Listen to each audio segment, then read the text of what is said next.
Sehr geehrte Frau Reiss-Andersen, Vorsitzende des norwegischen Nobelkomitees, guten Tag. Sehr geehrter Herr Puschadl, Stadtpräsident der Hansestadt Lübeck, sehr geehrter Herr Bürgermeister von Lübeck, Herr Lindenau, meine sehr geehrten Damen und Herren, liebe Freundinnen und Freunde der Bundeskanzler-Willy-Brandt-Stiftung und des Willy-Brandt-Hauses in Lübeck. Im Namen des Kuratoriums und des Vorstands der Bundeskanzler-Willy-Brandt-Stiftung möchte ich Sie sehr herzlich zur Willy-Brandt-Rede 2021 willkommen heißen. Unser heutiger Ehrengast, Berit Reiss-Andersen, die Vorsitzende des norwegischen Nobelkomitees, heiße ich ganz besonders willkommen. Es ist uns eine große Ehre und Freude, dass Sie, sehr geehrte Frau Reiss-Andersen, in diesem Jahr die Willy-Brandt-Rede Lübeck halten, 50 Jahre nachdem Willy Brandt durch das Osloer Komitee für seinen Beitrag zum Frieden und zur Entspannung zwischen Ost und West mit dem Friedensnobelpreis 1971 ausgezeichnet wurde. Wir sind Ihnen dankbar, dass Sie dieses Jubiläum mit uns begehen und mit Ihrer Rede an die damalige Entscheidung des Nobelkomitees erinnern. Bevor ich Ihnen, meine sehr geehrten Damen und Herren, unseren Ehrengast vorstelle und das weitere Programm der Willy-Brandt-Rede Lübeck skizziere, erlauben Sie mir bitte einen kurzen Rückblick. Willy Brandt ist der vierte und bisher letzte Deutsche, der mit dem Friedensnobelpreis ausgezeichnet wurde. Gustav Stresemann war diese Ehrung 1926 zuteil geworden. Ein Jahr später, 1927, folgte Ludwig Quidde. Im Jahr 1936 dann wurde der Preis Karl von Ossietzky rückwirkend für das Jahr 1935 verliehen. Er konnte ihn jedoch nicht entgegennehmen, weil Ossietzky, Herausgeber der Weltbühne, als Hitlergegner in einem NS-Konzentrationslager gefangen gehalten wurde. Darauf weise ich nicht nur hin, weil Willy Brandt im norwegischen Exil die Kampagne zur Nominierung und Auszeichnung Ossietzkys tatkräftig unterstützt hatte, eine Kampagne, die von allen Beteiligten als Friedenspreiskampagne gegen Hitler verstanden wurde. Ich erwähne es auch, weil 36 Jahre nach Karl von Ossietzky und 26 Jahre nach dem Ende des Zweiten Weltkriegs wieder ein erklärter Nazi-Gegner mit dem Friedensnobelpreis ausgezeichnet wurde, Willy Brandt. Nun wird der Preis nicht für rückwirkende Leistungen verliehen. Brandts politisches Exil, zunächst in Norwegen und dann in Schweden, spielte bei der Entscheidung des Osloer Komitees ebenso wenig eine Rolle wie seine bekannte Gegnerschaft gegen den Nationalsozialismus. Aber wenn Sie, meine Damen und Herren, sich die Bilder von der Preisverleihung am 10. Dezember 1971 in der Osloer Universität ansehen, dann können Sie vielleicht, wie ich, in den Gesichtern der Beteiligten erkennen, dass hier etwas zu Ende gegangen ist und etwas Neues angefangen hat. Deutlich wird das in einem Ausschnitt aus der Ufer-Wochenschau vom 14. Dezember 1971 über die Preisverleihung in Oslo, den wir Ihnen später zeigen werden. Ich denke ganz besonders an die Aufnahme mit Ase Lionnes, einer der Vorgängerinnen unserer heutigen Rednerin Berit Reiss-Andersen, als Vorsitzende des norwegischen Nobelkomitees. Es war Ase Lionnes, die Brandt 1971 die Friedensmedaille und Urkunde überreichte. Lionnes und Brandt hatten sich kurz nach dessen Flucht aus Lübeck im April 1933 in Oslo kennengelernt. In den nächsten Jahren arbeiteten sie in der norwegischen Arbeiterjugendbewegung und im Widerstand gegen den Nationalsozialismus zusammen. Auf diesem Foto, aufgenommen kurz nach der Zeremonie, halten sie und Brandt sich fest an den Händen. Ihre freundschaftliche Verbundenheit ist offensichtlich. Aber auf mich wirkt es auch so, als besiegelten die beiden, als besiegelten Lionnes und Brandt mit dieser innigen Geste, dass Hitler mit der Überreichung des Friedensnobelpreises an einen Nazi-Gegner den Krieg endgültig verloren hat, dass nun eine neue Zeit angebrochen ist, dass mit Willy Brandt ein neues Deutschland, ein anderes Deutschland ausgezeichnet wird. Brandt selbst wird diese Empfindung im hohen Alter in bescheidene Worte fassen. Ich zitiere: Mitgetan zu haben, dass der deutsche Name, der Begriff des Friedens und die Aussicht auf europäische Freiheit zusammengedacht werden, ist die eigentliche Genugtuung meines Lebens. Aber kehren wir noch einmal in das Jahr 1971 zurück. Willy Brandt ist seit 2 Jahren Bundeskanzler. Er führt eine sozialliberale Koalition an, die in atemberaubendem Tempo die außenpolitische Neugründung der Bundesrepublik betreibt. Kernstück ist die neue Ostpolitik, die auf Versöhnung und Entspannung mit den östlichen Nachbarn zielt.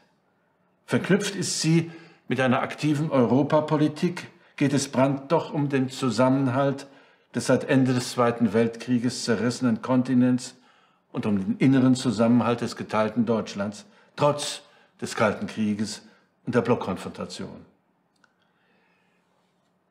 Berit Reiss-Andersen wird in ihrer Willy Brandt-Rede ausführlich auf die Beweggründe des Osloer Nobelkomitees eingehen, den sozialdemokratischen Bundeskanzler auszuzeichnen.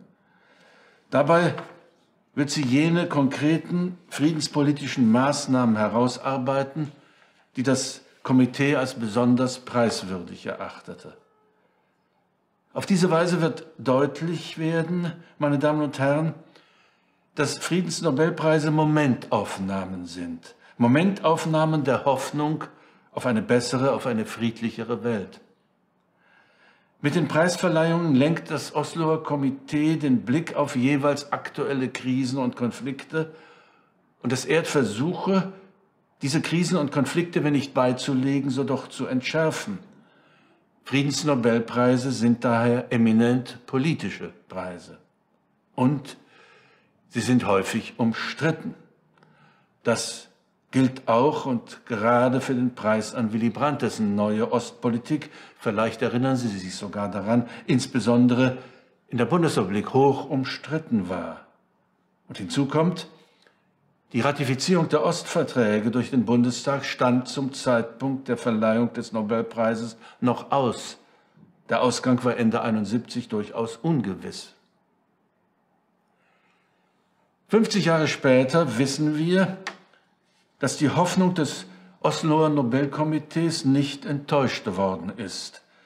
Im Rückblick wissen wir, dass Brandts Europa- und neue Ostpolitik tatsächlich zu einer Entspannung und langfristig zu der Überwindung der verhärteten Fronten des Kalten Krieges führte. Es lohnt sich daher, über die konkreten politischen Schritte hinaus den ideellen Hintergrund der Brandtschen Friedenspolitik in den Blick zu nehmen und danach zu fragen, was wir heute daraus lernen könnten, so anders die Herausforderungen unserer Gegenwart augenscheinlich auch sein mögen. Der Krieg, so erklärte Brandt in seiner Osloer Dankesrede, der Krieg ist nicht mehr Ultima Ratio, sondern die Ultima Irratio. Mit diesem einen Satz ächtete er den Krieg als politisches Mittel.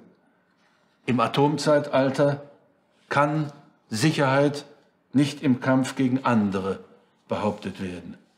Es gibt keine Sicherheit mehr voreinander, sondern nur miteinander. Voraussetzung für eine solche gemeinsame Sicherheit ist der Ausgleich von Interessen und nicht deren Durchsetzung gegeneinander.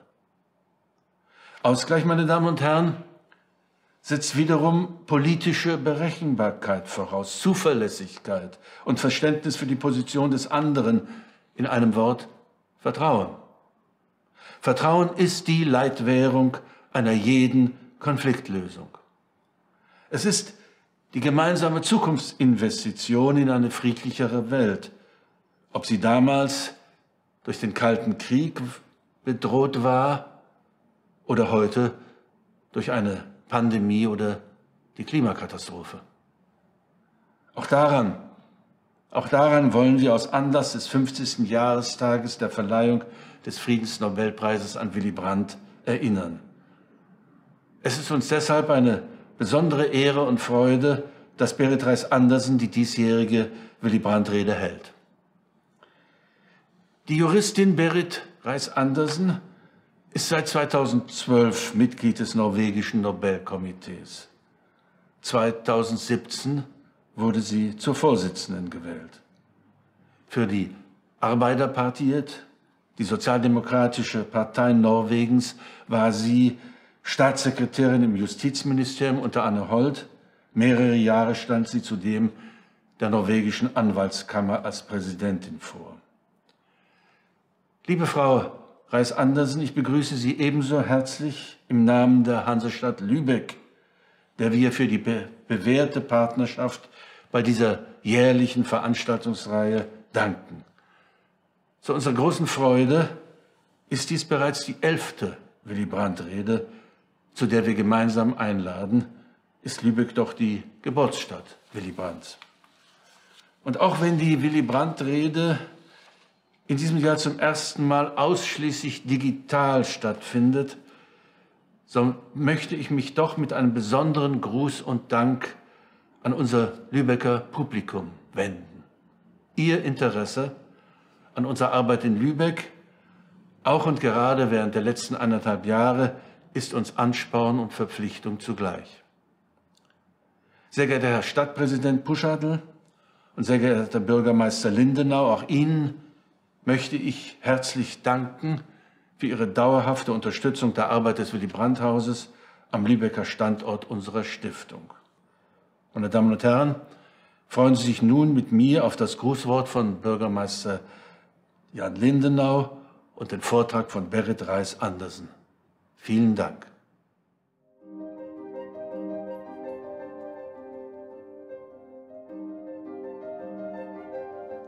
Lieber Wolfgang Thierse, verehrte Gäste und Zuschauende, auch im Namen der Hansestadt Lübeck heiße ich Sie zur diesjährigen Willy-Brandt-Rede willkommen und grüße Sie herzlich aus dem Lübecker Rathaus. Gerne kooperiert die Hansestadt Lübeck wie schon seit vielen Jahren auch dieses Jahr wieder mit der Bundeskanzler-Willy-Brandt-Stiftung, um den Diskurs über bedeutende Themen unserer Zeit anzuregen und das weitreichende Wirken Willy Brandts als Politiker und auch Sohn der Stadt und Ehrenbürger zu würdigen. Es freut mich außerordentlich, dass es gelungen ist, die Vorsitzende des Friedensnobelpreiskomitees aus Oslo, Berit Reiss-Andersen, in diesem Jahr für die Willy-Brandt-Rede zu gewinnen, die sich dem wichtigsten Thema unserer Zeit widmet, das schon Willy Brandt tief bewegte und antrieb: Frieden. Wir wollen ein Volk der guten Nachbarn sein und werden, im Inneren und nach außen. Dieser viel zitierte Satz Brandts stellt auch heute noch die universelle Maxime deutscher Politik dar. Denn der Satz impliziert nicht nur das politische Bekenntnis zur Solidarität und Toleranz, sondern auch zum Streben nach Frieden und gemeinsamer Freiheit in einem geeinten Europa. Über Jahrhunderte gehörten Kriege zu Europa dazu. Noch im 20. Jahrhundert starben im Zweiten Weltkrieg mindestens 55 Millionen Menschen. Das alte Europa brach zusammen. Da war die Zeit gekommen für die Idee eines vereinten Europas, eine jahrhundertealte Utopie, die sich seit der Zeit der Griechen und Römer bis in die Neuzeit zieht. Über 450 Millionen Europäer leben heute in Frieden und Freiheit in der Europäischen Union. Die Europäische Union garantiert seit über 70 Jahren Frieden. Auch in der Hansestadt Lübeck ziert das Wahrzeichen der Stadt eine Botschaft, der den Wunsch nach Frieden in der Gesellschaft zum Ausdruck bringt. Concordia domi foris pax steht am Holstentor geschrieben. Eintracht im Innen, Frieden außen. Vielleicht fühlte sich Willy Brandt erinnert an diese Botschaft seiner Geburtsstadt, als er von guten Nachbarn im Inneren und nach außen sprach. Das Zusammenwachsen Europas und die Entspannungspolitik Willy Brandts haben bis heute ihre Wirkung entfaltet.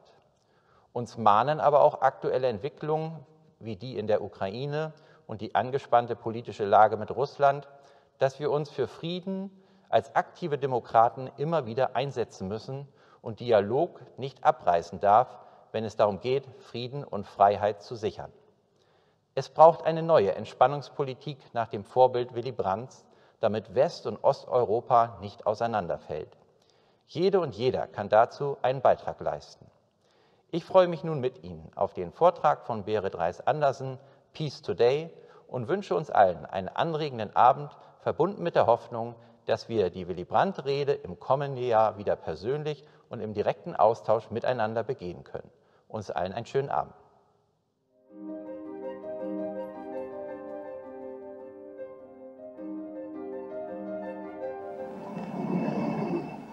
Ein Dezembertag in Oslo.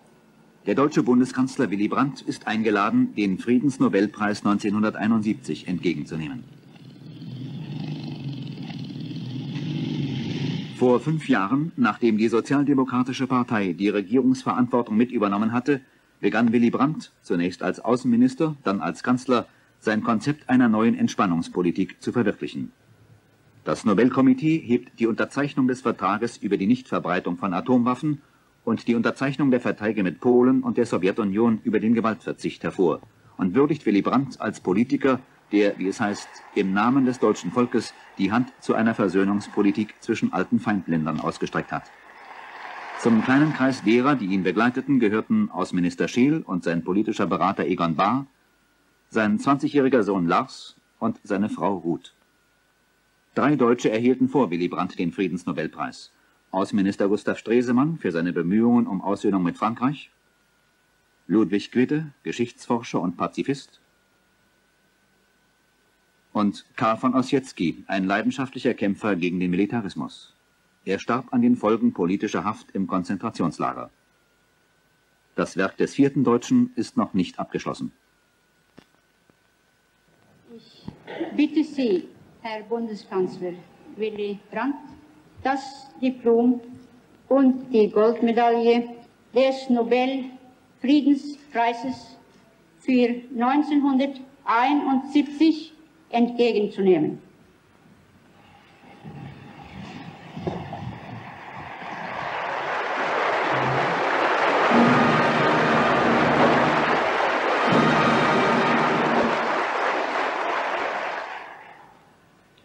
Ich bedanke mich aufrichtig und will alles tun, um in meiner weiteren Arbeit dem nahe zu kommen, was viele von mir erwarten.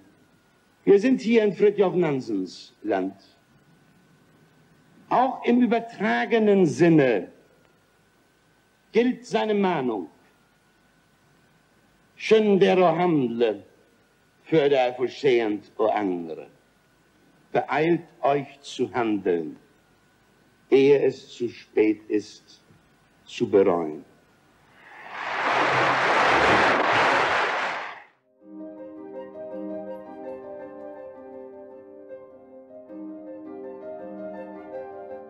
I thank you for inviting me to deliver the Willy Brandt speech Lübeck for 1921.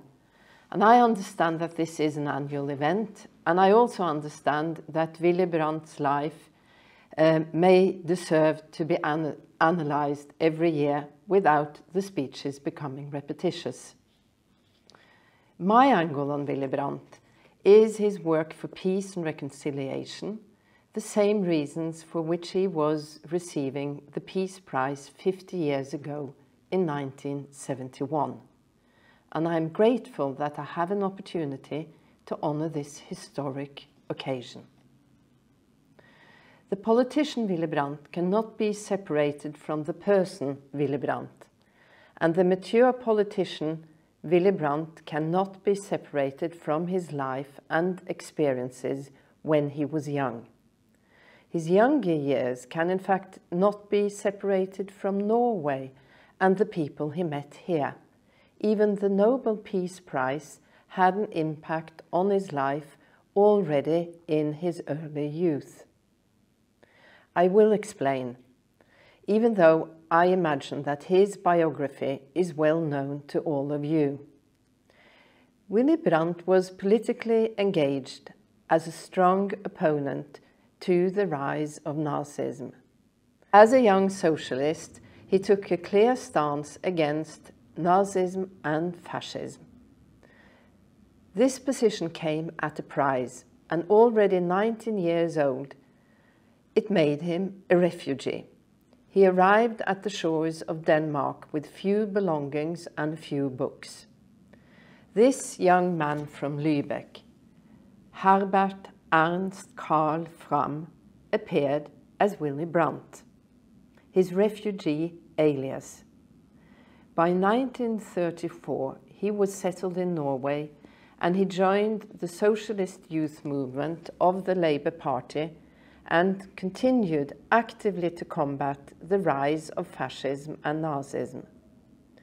During these years, he formed friendships with almost everybody in the Labour Party and personally knew central Norwegian politicians for many generations ahead, including the later chair of the Peace Prize Committee in 1971, Mrs. Åse Liones. During his time in Norway, he started to work as a journalist and agitated heavily for the Peace Prize to be awarded to his fellow countryman Karl von Ossietzky. And when Ossietzky was in fact awarded the Peace Prize in 1935, it was a political scandal. Adolf Hitler protested to the Norwegian government and forbid any German citizen to receive any Nobel Prize for peace, science, or literature. Willy Brandt had succeeded, and the Ossietzky Prize had gone down in history as a significant peace prize. Norway was no permanent safe haven for Brandt, even if he had been granted Norwegian citizenship in 1938. When Norway became occupied, he again had to flee, this time to Sweden. Throughout the war, he continued to work for Norwegian interests. He spoke excellent Norwegian and kept his language skills throughout his life. He married Norwegian, and we Norwegians definitely feel that Willy Brandt partly belongs to us. Post-war, he was briefly stationed as a press attaché in Germany for the Norwegian military mission.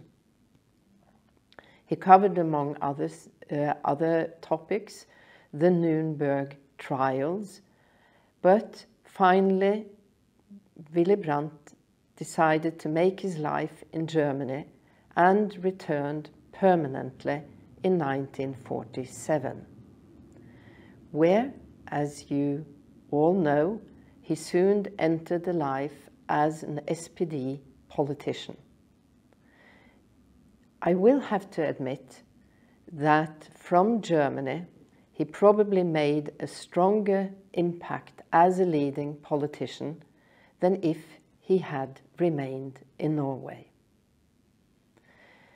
At the Nobel Peace Prize ceremony, Åse Liones also highlights Willy Brandt's past in Norway and concludes, "Our country is deeply indebted to Willy Brandt for his deeds during these evil years." These experiences that I have briefly described did, however, create a man with broad political experience of activism from an early age, a journalist who was trained in reporting, observing, and analyzing, a person who had experienced war and horrors created by Nazism. These experiences were his legacy when he became part of German politics. The refugee Willy Brandt gave basis for criticism against him when he returned to Germany. He was criticized for the fact that he had enjoyed Norwegian citizenship when he had been stripped by his German citizenship, that he had lived safely in Sweden during the war and not fought for his nation. These allegations seem rather absurd today, but it was part of the opposition against Willy Brandt throughout his life. But exactly this past did give him a credibility as a German politician, creating a democratic nation and cooperating with former enemies. Already in his role as a mayor of Berlin, he caught worldwide attention. He defended the freedom of the city and voiced the protest when the wall was erected. He was even more visible when President Kennedy came and made his famous visit in 1963. Probably no other mayor in the world has caught so much international attention. Willy Brandt continued to rise as a politician, first as a Minister of Foreign Affairs and then finally as a Chancellor in 1969. His first year as Chancellor, he took groundbreaking initiatives, and 1970 was a very busy year for him. Rumors started to arise that he was a candidate to the Nobel Peace Prize. On October 20th, the chair of the committee, Åse Liones, sent him a telegram with the following message: Das Nobelkomitee des norwegischen Stortings hat dir heute den Nobelfriedenspreis für 1971 zugeteilt. Stopp. Der Preisbetrag ist 450.000 schwedische Kronen. Stopp. Die Meldung wird um 17 Uhr norwegischen Zeit veröffentlicht. Stopp. Brief will folgen. This is how it was at the time. Not a large fancy press conference, but a dry telegram. Internationally, and among world leaders, the announcement was received favorably. But both in Germany and in Norway, there was resentment. From Germany, it came predominantly from CDU opposition, repeating some of the old allegations of disloyalty to his nation and claiming that the Norwegian Nobel Committee was infected by international socialistic camaraderie. The committee was headed by Brandt's former party friend Åse Liones, but the majority had other political affiliations. From the Norwegian side, there was also claims that the prize was an undue influence on Norwegian internal affairs. We were going to have a national referendum on the EEC membership in 1972, and fronts stood strongly against each other. Willy Brandt's support for the EEC was among the efforts in the reasons for the prize. At the traditional torch-lit parade in honor of the Nobel laureate, the AUF, the youth organization of the Labour Party, refused to participate. And this was exactly the organization where Willy Brandt was active in his youth. The reasons for the Peace Prize of 1971 are interesting exactly because they are formulated in a manner that rightly may be described as interference with German politics. In her presentation, Åse Liones gives her reasons by quoting the political platform of the new coalition of 1969. And she shows two concrete initiatives in 4 clauses in the governmental declaration of October 28, 1969.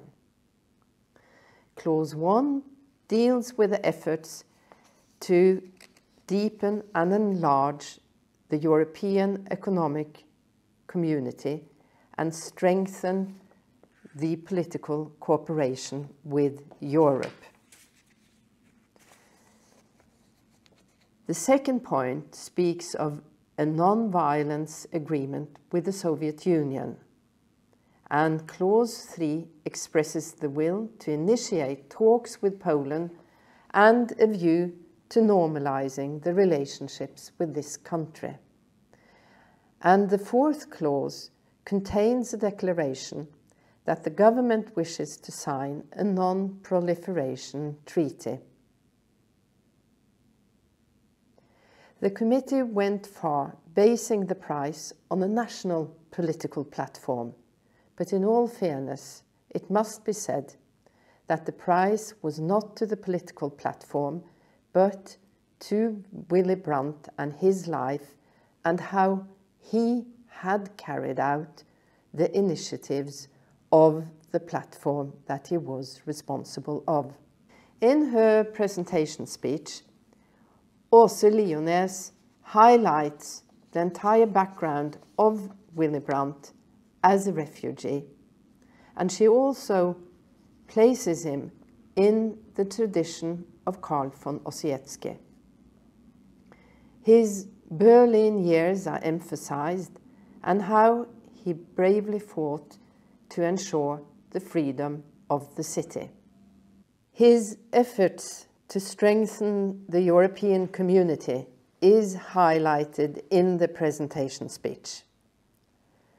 And Mrs. Liones says, also many West European countries had expressed their will to look to the future rather than to the past, to reach out across the narrow and dangerous boundaries of nationalism in order to build a peaceful coexistence that would also include Germany. It was this policy of peace that helped Germany out of its isolation that led to the Rome Treaty and the birth of the European Community, EEC, in 1958. You may note that this reasoning was revisited in 2012 when the Nobel Peace Prize was given to the EU. The fact that the Union has provided a cooperation and unity among former enemies was a central justification for the prize. And during the ceremony, Chancellor Merkel and President Hollande were jointly present to celebrate the prize. But in 1971, Liones continues. Brandt's East European policy is an attempt to bury hatred and seek reconciliation across the mass graves of the war. How important it was for him personally to carry out this task of reconciliation is demonstrated by his kneeling by the Jewish memorial in the former ghetto of Warsaw. I would first comment on Brandt's kneeling in the Warsaw ghetto in 1970, one of the most touching political gestures ever, delivered with such sincerity and dignity only a personality like Willy Brandt could carry out. Sometimes words are not enough. But the core message in the presentation is that it is the Ostpolitik of Willy Brandt that is rewarded. The political ambitions towards Soviet Union materialized exactly in 1970 in the Treaty of Moscow, renouncing the use of force and recognizing the current borders of Europe. Peace talks with Poland resulted in the Treaty of Warsaw, renouncing the use of force and recognizing the Oder-Neisse line. Lyonès picks up the fact that it was a state leader receiving the prize, and she says, "I see hope for the future in giving this year's Peace Prize to an active politician on an international arena. As such, he has a greater responsibility as well as a greater possibility of making a contribution that can subsequently bear the longed-for fruits of peace. We can see for ourselves that Willy Brandt's policy of peace has brought thaw to the cold political climate, and this instills hope for a new kind of peace for the frozen earth of Europe." I personally stand behind the words of 50 years ago. Being young at the time, we did feel we lived in a very dangerous world. Willy Brandt's position was dialogue, and the youth of the day felt that the enemy narrative had lasted too long. The Ostpolitik was unique at the coldest time of war, but in a noble context, it falls within a long tradition of contributing to fraternity between nations.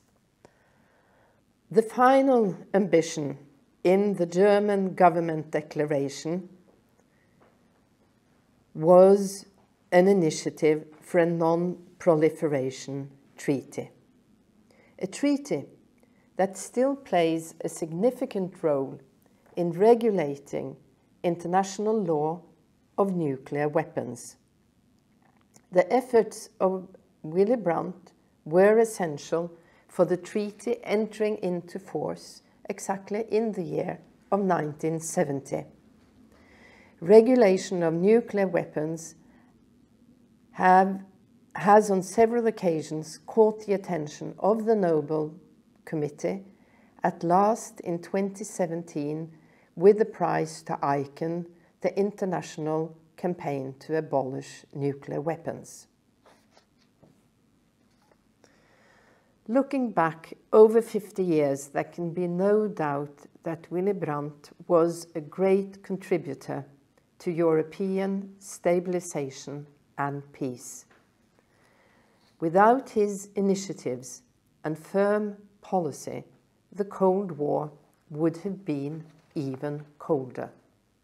His Ostpolitik, balanced between the principles of freedom and democracy and recognizing the position of his opponents. Willy Brandt believed in diplomacy and dialogue prior to settling the political differences. The divided Germany recognized each other in spite of the Berlin Wall and the deep political divide. When Willy Brandt was a young man in Germany under the rise of Nazism, he did not compromise against the oppression and aggression of a totalitarian policy.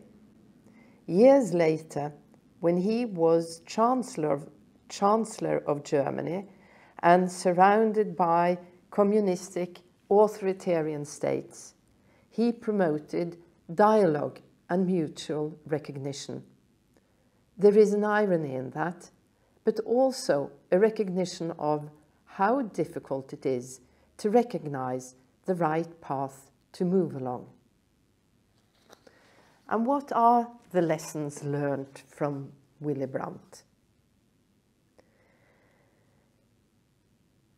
Willy Brandt had the life experience and the unique personality that helped him connect to people. He was not perfect, but he came across as a gracious and charming man, and therefore he was a great communicator.